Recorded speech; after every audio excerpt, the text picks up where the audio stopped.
얼마 전에 우리 사회를 뜨겁게 달구었던 뉴스 하나가 있습니다.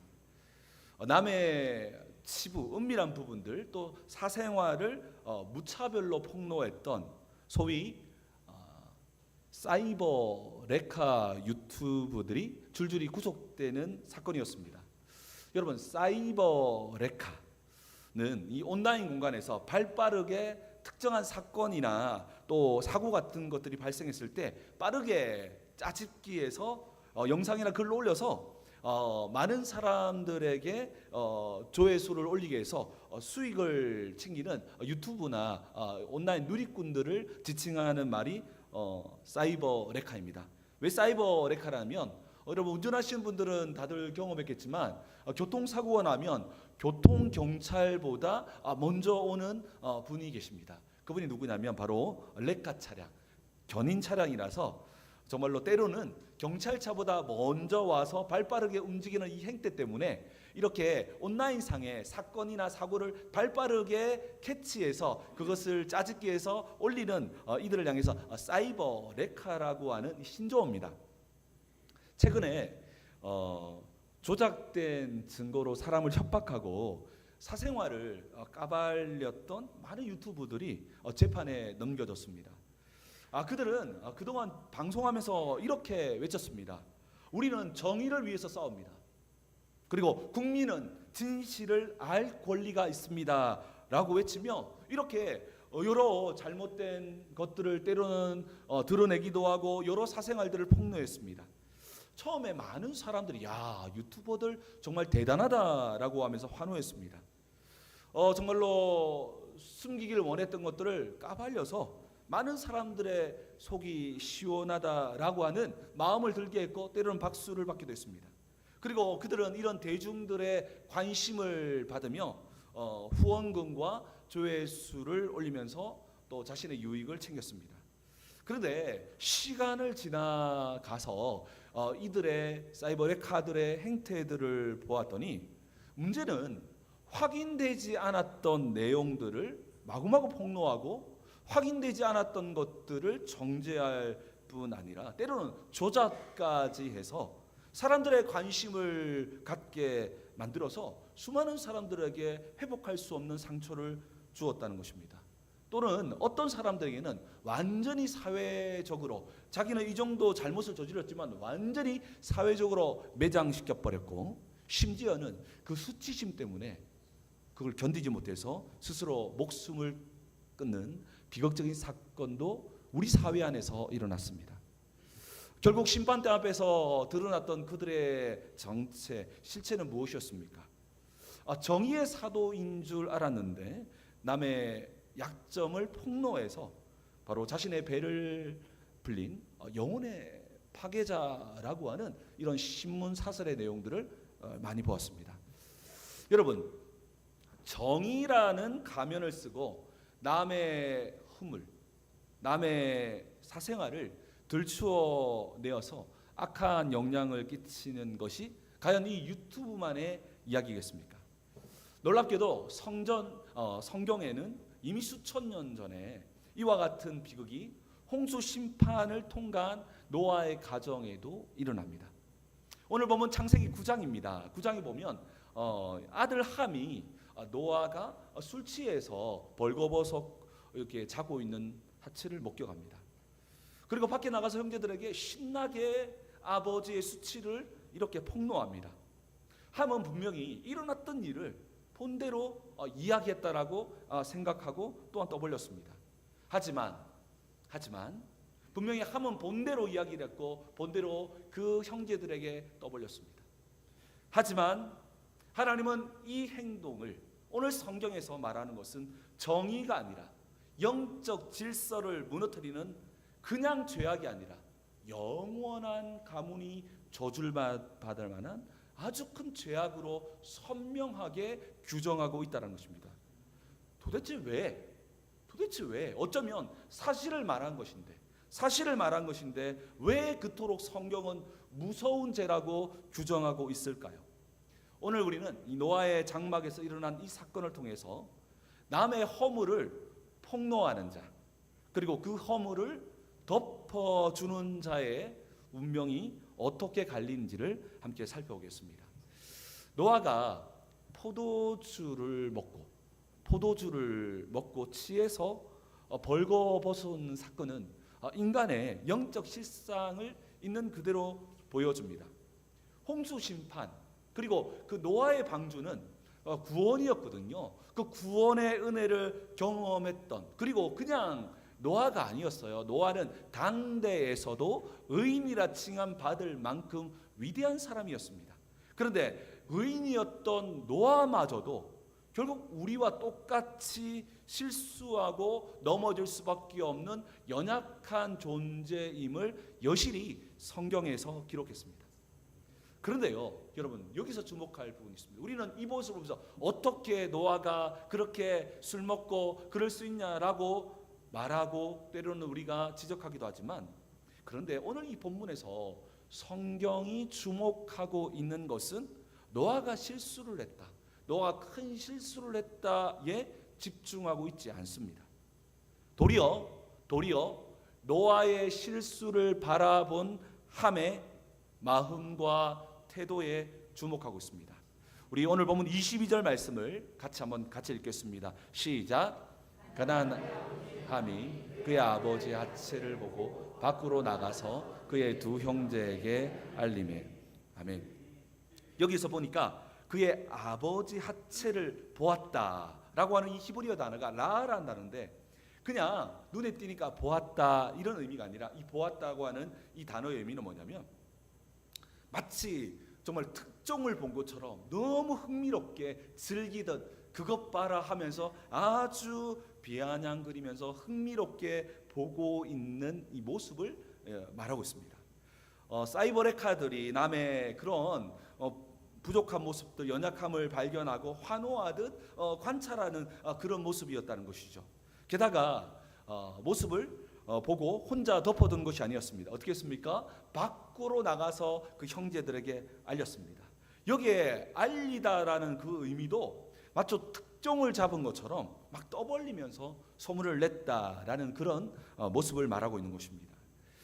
함은 특종을 찾은 것처럼 형제들의 급히 찾아가서 정말 어떻게 했습니까? 정말 이 자신은 거짓말한 것이 아니고 진짜 말하는데 지금 노아가 이러한 판국이 있다라고 떠벌렸습니다.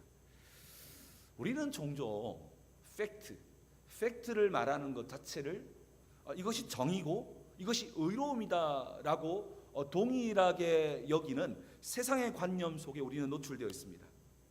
남의 허물과 실수를 지적하고 폭로하면서 우리도 모르는 사이에 나는 저 사람과 달라, 나는 저 사람과 같지 않아 라고 하는 그러한 우리 안에 정말로 정의처럼 보이는 은밀한 교만함이 우리 안에 숨겨져 있을 수 있다라는 것입니다. 그렇기 때문에 이 폭로의 밑바닥에는 상대방을 향한 멸시, 또 하나 나는 저 사람과 같지 않다라고 하는 나의 의를 은근히 자랑하는 아주 은밀한, 눈에 보이지 않습니다. 아주 은밀한 교만이 숨어 있다는 것입니다. 사랑하는 성도 여러분, 오늘날 우리 교회 공동체 안에는 혹시 함과 같은 모습은 없습니까? 누군가의 허물이나 부족함이나 또한 리더의 연약함을 보았을 때 어떻게 합니까? 그것을 내 가슴 속에 묻고 내가 정말 그것을 아파하며 조용히 눈물을 흘리며 기도의 자리로 나아가고 있습니까? 아니면 은근히 기도 제목을 나누는 척하며 기도하지도 않으면서 이런저런 이야기를 나누거나 너만 알고 있으라고, 다른 사람은 말하면 안 된다고, 너만 알고 있으라고 말하면서 그 사람의 것들을 같이 공유하는 것처럼 보이지만 은근히 그 사람의 잘못을 폭로하고, 또한 내가 하나님의 공의를 위해서 말하는 거야, 이건 잘못된 거 아니라고 말하면서 자기 의를 은근히 드러내는 그럴싸한 포장지에 씌워서 지체의 아픈 치부를 혹시 옮기고 있지는 않습니까? 우리는 그것을 가벼운 입방정, 작은 실수쯤으로 생각할 수 있습니다. 세상은 그렇게 생각합니다. 그런데 여러분, 성경은 다르게 말하고 있다는 것입니다. 긍휼이 없는 이 폭로를 성경은 다르게 말하고 있습니다. 이 폭로를 향해서 뭐라고 말하냐? 이 폭로의 제 습관은 자녀를 넘어서 온 가문 가운데에 영원한 영향력을 끼칠 수 있는 아주 치명적인 문제임을 성경에만, 오직 성경에만 제시하고 있습니다. 누군가의 연약함과 허물을 보였을 때, 비난하고 폭로할 때, 그것이 보여질 때 우리는 폭로하라고 하나님께서 보여준 것이 아닙니다. 왜 보여주었습니까? 그 영혼을 위해서 소리 없이 기도하고, 또한 그 속에서 정말로 기다려 주라는 것입니다. 그리할 때 우리 하나님께서 그 영혼을 판단하시고 또한 역사하셔서 세워나갈 줄 믿습니다.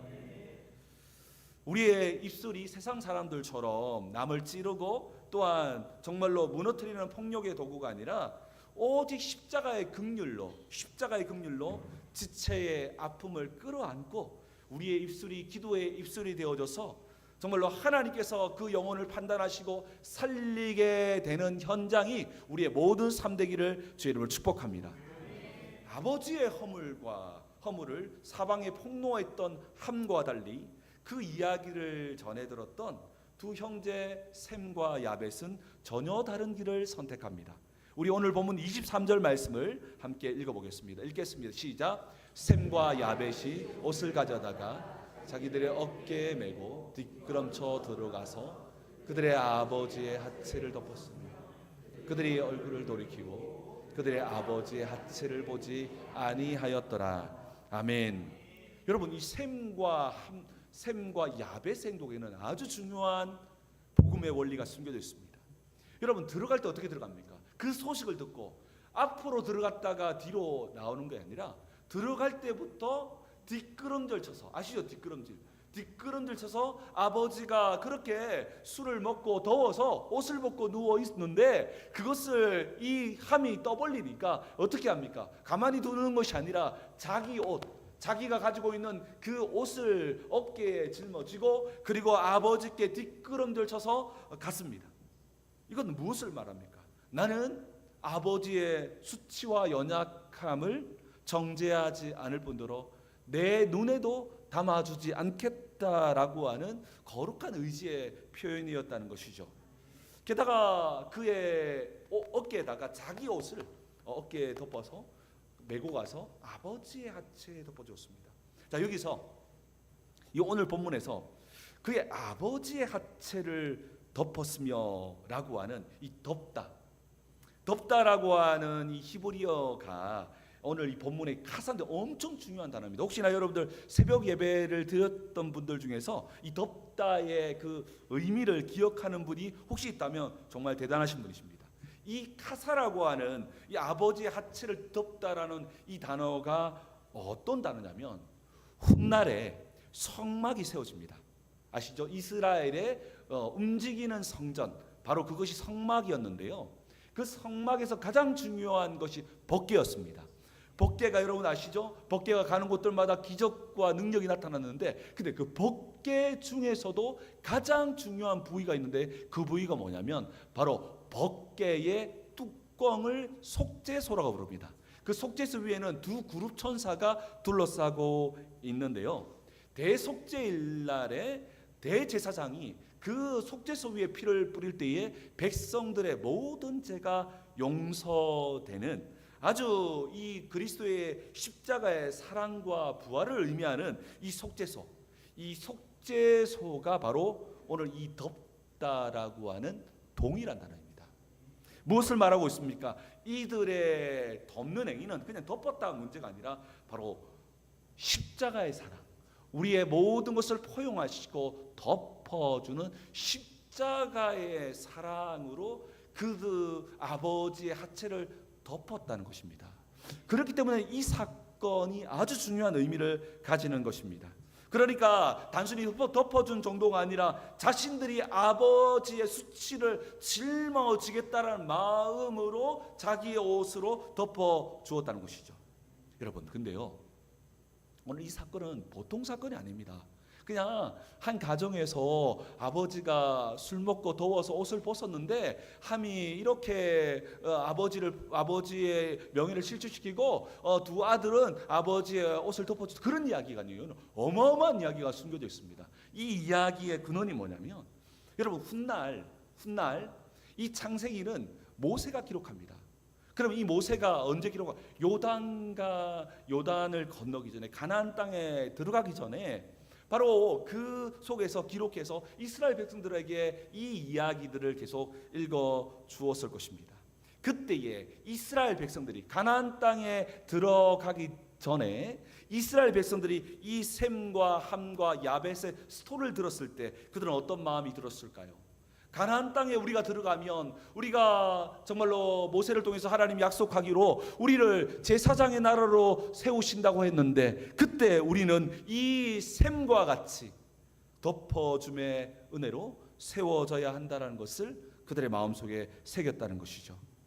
사랑하는 성도 여러분, 공동체를 살리는 힘, 교회의 능력은 예리하게 지적하는 정의로운 말에 있지 않습니다. 오히려 내 부끄러운 수치를 내 어깨에 짊어지고 뒷걸음 쳐서 상대방의 수치를 덮어주는 것, 바로 십자가의 사랑이 이 공동체 안에 가득할 때 하나님께서 이 공동체를 정의롭고 하나님의 은혜가 넘쳐나는 공동체로 세워나갈 줄 믿습니다. 이제 술에서 깨어난 노아, 이제 술에서 깨어났죠. 그리고 노아의 장막 안에서 어떤 일이 일어났는지를 듣게 됩니다. 그때 노아가 열받아가지고 함 저주받아, 그런 스토리가 아니에요. 노아는 성령의 감동 안에서 이제 세 아들의 태도 속에서 이제 다가올 인류의 미래를 엄숙하게 예언하는 것입니다.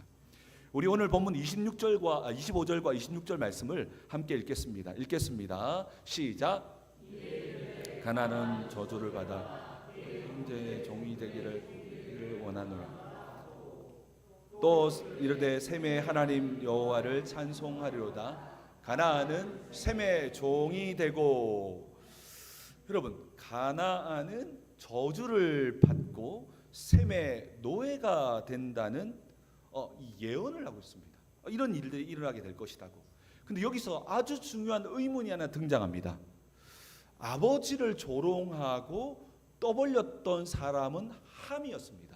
근데 성경의 오늘 본문에 보니까 4번씩이나 가나안이라는 이름이 등장합니다. 가나안은 누구냐면 이 심판과 저주의 선언을 함이 아니라 가나안에게 하고 있습니다. 여기에 아주 중요한 하나님의 의도가 숨겨져 있습니다.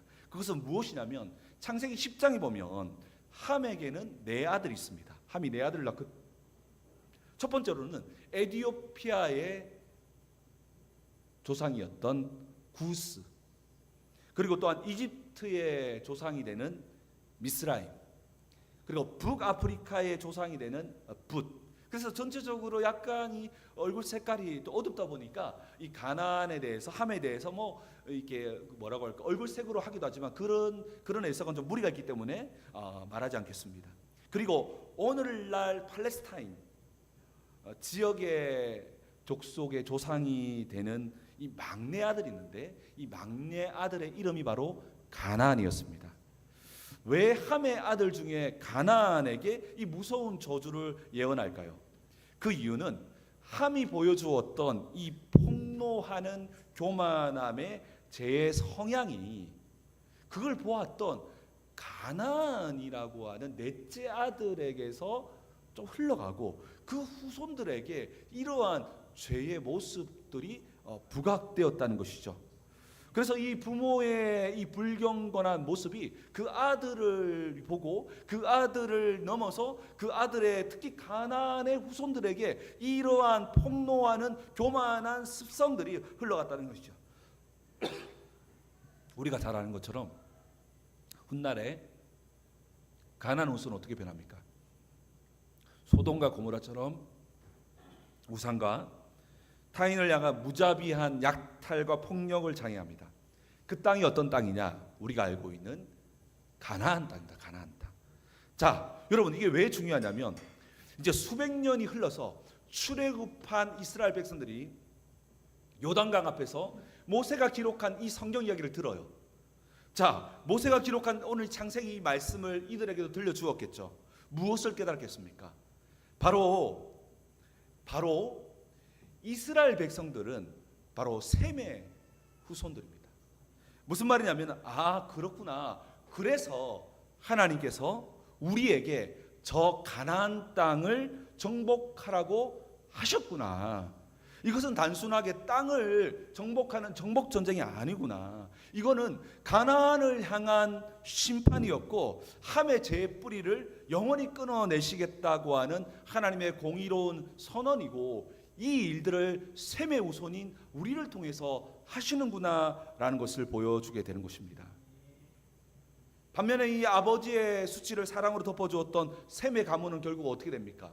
셈의 가문은 바로 26절에서 노아는 셈을 축복하면서 셈의 하나님 여호와를 찬송한다라고 하면서 정말로 남의 허물을 덮어주었던, 어떻게 보면 보잘것없는 이 행동이, 그러나 그 습성과 그 습관과 그 삶의 형태가 그 자녀들에게 보여지고 그렇게 흘러가서 결국 하나님의 임재와 영광의 충만이 영원히 머무르는 위대한 약속을 선포하는 것입니다.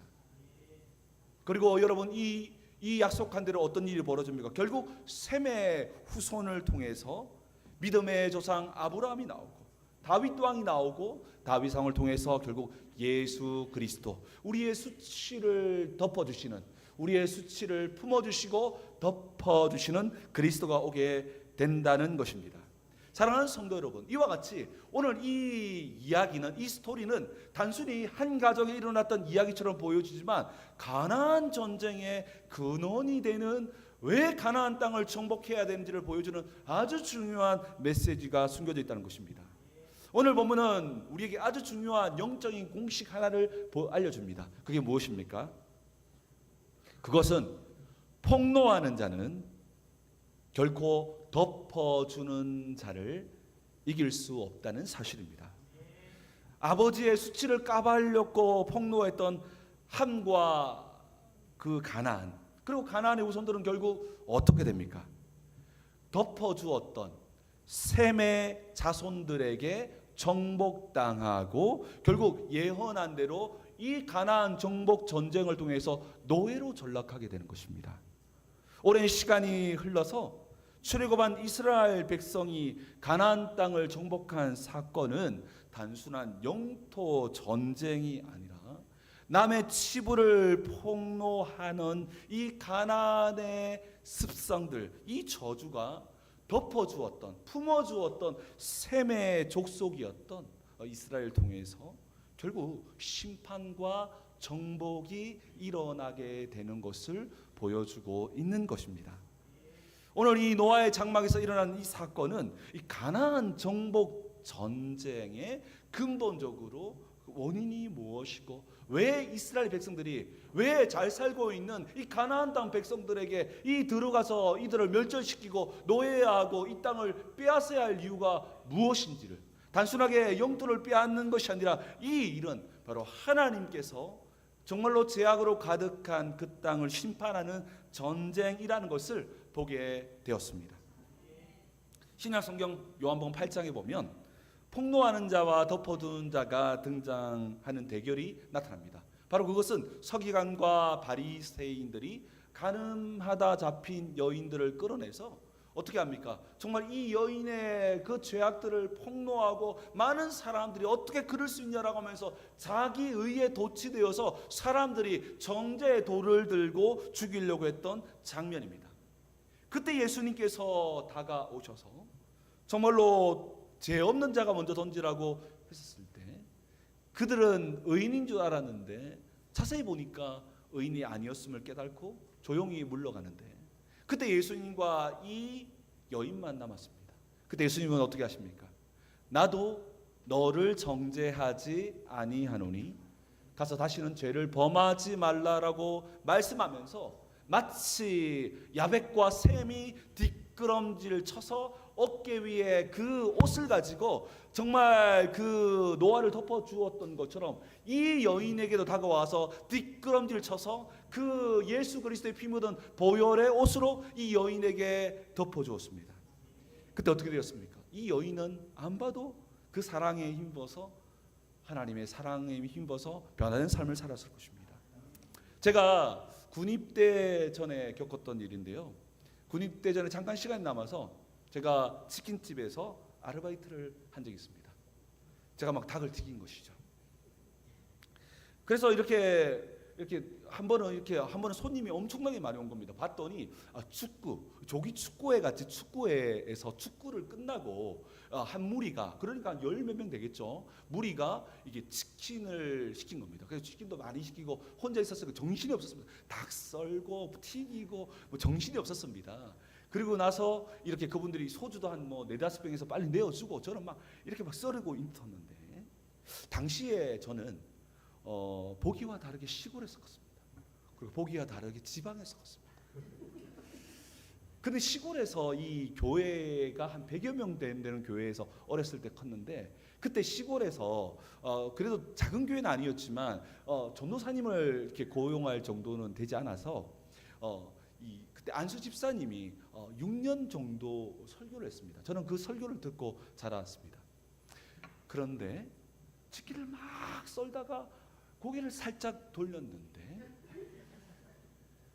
그 선생님이 소주잔을 입에 딱 대는 그 찰나에 저랑 눈이 마주친 거예요. 그 순간에 선생님의 얼굴은 빨갛게 달아올랐고, 저는 그 순간에 어찌할 바를 몰라서 너무너무 당황했어요. 충격도 받았고. 그 순간에 저는 어떻게 해야 될까라고 고민을 하다가 이렇게 생각했습니다. 그렇지, 이것을 떠벌리거나 하면 안 되겠다 마음이 들어서 어떻게 했냐, 마치 보지 않은 것처럼 더 분주하게 나가서 한 번도 나가지 않으면서 마치 보지 않은 것처럼, 그래서 이 선생님도 얘가 봤나 안 봤나 헷갈릴 정도로 움직였습니다. 그랬더니 이 선생님도 어느 정도 보니까 눈빛이 혹시 안 받지 않았을까 생각을 했는지 저한테 아무 이야기를 지금까지 안 하시더라고요. 근데 저는 그 이후로 그 선생님에 대해서 한 번도 이 이야기를, 오늘 이 순간까지 이야기를 해본 적이 없습니다. 그리고 저는 그 선생님의 설교를 듣고 오늘 이와 같이 목회자로 서 있었습니다. 누구에게도 말하지 않고 기다려주는 것, 하나님께서 이렇게 세워가는 것을 보았습니다. 그리고 제가 이 자리에 서면서 제가 이 말씀을 준비하면서 제 아내에게도 미안하면서도 고마운 일이 있습니다.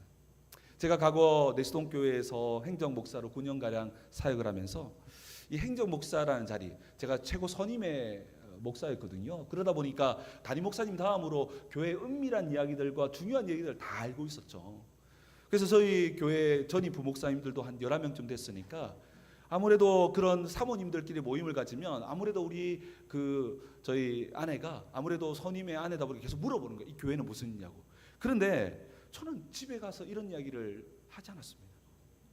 그러니까 이 물어보는데 아무것도 모르는 거예요. 심지어는 다른 모든 사모님들이 알고 있는 내용들도 몰라서 거기에서 듣고 돌아오게 된 것입니다. 그래서 좀 속상하기도 하죠. 왜 이야기를 안 하냐고. 다른 부목사님들은 이야기를 하는데 왜 당신은 이야기를 전혀 안 하냐고 했죠. 그래서 제가 정말 너무너무 감사하고 미안했던 거는, 그래도 9년이라는 긴 시간 동안 제 아내가 말 때문에 단 한 번도 실수하지 않았다는 겁니다. 또한 남편인 제가 사역을 은밀하게 할 수 있도록 또한 가슴에 묻고 묵묵히 침묵으로 기도해 준 것이 고마웠습니다. 그리고 묵묵히 그 인내와 그 덮어줌의 은혜가 있었기 때문에 저는 그 사역을 잘 마무리할 수 있었고 오늘날 늘사랑교회 담임 목회 사역할 수 있음을 믿습니다. 여러분, 성도 여러분, 정말 그렇습니다. 우리의 삶을 돌아보다 보면 정말 많은 것들을 보게 됩니다. 그리고 특별히 가까이 있으면 더 많이 보게 됩니다. 그때 우리는 그것을 폭로하기보다 한마디로 기도하자는 겁니다. 폭로하는 것보다 덮어주는 것이 더 크고 더 큰 위대한 능력이라는 것을 보여주고 증명해주는 그 사건이 어떤 사건인지 아십니까? 바로 가나안 땅 정복 전쟁입니다. 결국 이 가나안 땅 정복 전쟁은 폭로하는 자가 덮어주는 자에게 정복당하고 결국은 정말로 무너지게 되는 것을 눈앞에 역사 속에서 선명하게 보여주는 사건입니다. 사랑하는 성도 여러분, 비판과 폭로로는 절대로 상황도 사람을 바꿀 수 없습니다. 이제 우리 손에 쥐어진 이 정죄의 돌을 내려놓고 이제 멍하니 서 있어라, 그 이야기도 아닙니다. 이제 뭘 두어야 됩니까? 포용하고 허물을 덮어주는 십자가를 드시기 바랍니다. 그때 우리 하나님께서 그 십자가를 바라보시고 회복과 치유와 변화 역사를 줄 줄 믿습니다. 그때 강력한 영적 싸움에 승리할 줄 믿습니다. 그때 살아나는 역사가 우리의 가정과 우리의 모든 관계 속에 임할 줄 믿습니다. 그때 우리 교회는 부흥하게 될 줄 믿습니다. 오늘 말씀을 통해서 사람을 살리는 거룩한 덮어줌의 주역이 우리 모두 되기를 주님의 이름으로 축원합니다.